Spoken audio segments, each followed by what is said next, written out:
आज मैं राहुल जी को उनकी यात्रा पूरी करने के लिए मुबारकबाद देना चाहती हूं और साथ में कहना चाहती हूं, राहुल जी, इस मुल्क ने, हिंदुस्तान ने गांधी जिसका नाम है उससे बड़े बड़े इम्तिहान लिए, बड़ी बड़ी कुर्बानियां ली हैं।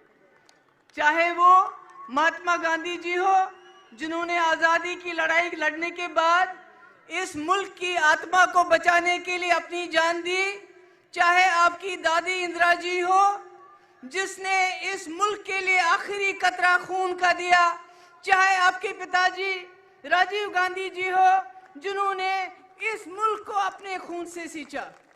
इसलिए आपके ऊपर ये जो भार है, ये जो जिम्मेदारी है, ये इसलिए आई है कि आपके नाम के पीछे गांधी नाम है, जिससे बीजेपी के लोग बहुत डरते हैं और आगे भी डरेंगे।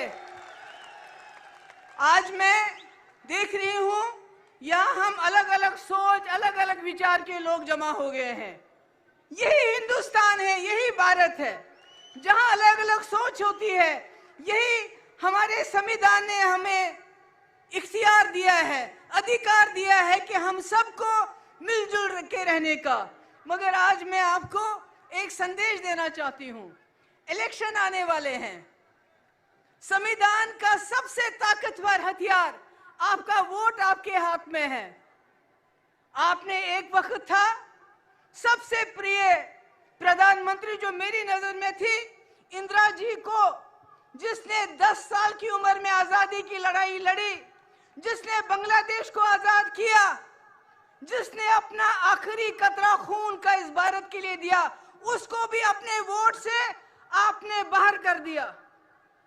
आपने 2014 में मोदी जी को चुना जिन्होंने कहा सबका साथ, सबका विकास, सबका विश्वास, जिन्होंने कहा मैं हर साल 2 करोड़ नौकरियां दूंगा, जिन्होंने कहा 15 लाख रुपए जमा करूंगा तुम्हारे खाते में, जिन्होंने कहा कांग्रेस 450 रुपए में गैस सिलेंडर देती है, मैं 400 में दूंगा, जिन्होंने कहा औरतों के साथ ज्यादती हो रही है, मैं उनकी रक्षा करूंगा, और आपने वोट दे दिए।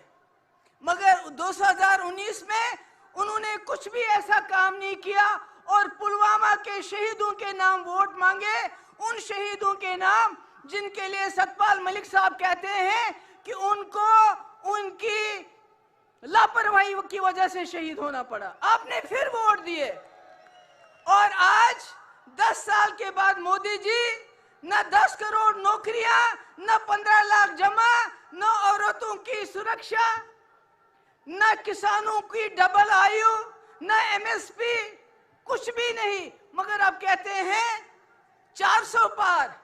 ये 400 पार क्यों करना चाहते हैं?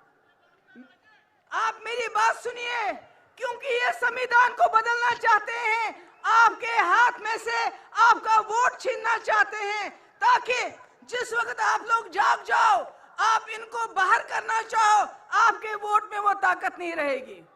हम ऐसे हो जाएंगे जैसे चीन में वो किसी को भी वोट डालते हैं, चुना एक आदमी जाता है, एक जमात चुनी जाती है। जैसे प्यूटन रशिया में चुना जाता है, मोदी जी इस मुल्क को ऐसा ही बनाना चाहते हैं कि आपके वोट को, अगर आपने इस इलेक्शन में सोच समझ के वोट नहीं डाला तो आपके वोट की कोई ताकत नहीं रही। मैं जम्मू कश्मीर से आती हूँ, वहां संविधान खत्म है। चाहे जम्मू हो, कश्मीर हो, लद्दाख हो, आप आते हैं टूरिस्ट बन के, देखते हैं सब ठीक है, कुछ ठीक नहीं है। आप ले चले जाइए, वहां हजारों के लोग सड़कों पे मिलेंगे, मगर कश्मीर में कोई सड़क पे नहीं आता है, अगर आता है उसको जेल में डालते हैं। खुदा के लिए जो हाल हमारा है वो हाल आपका भी हो जाएगा अगर आप इस इलेक्शन में सोच समझ के वोट नहीं डालेंगे, संविधान को बचाने के लिए वोट नहीं डालेंगे, इंडिया अलायंस को सामने लाने के लिए वोट नहीं डालेंगे।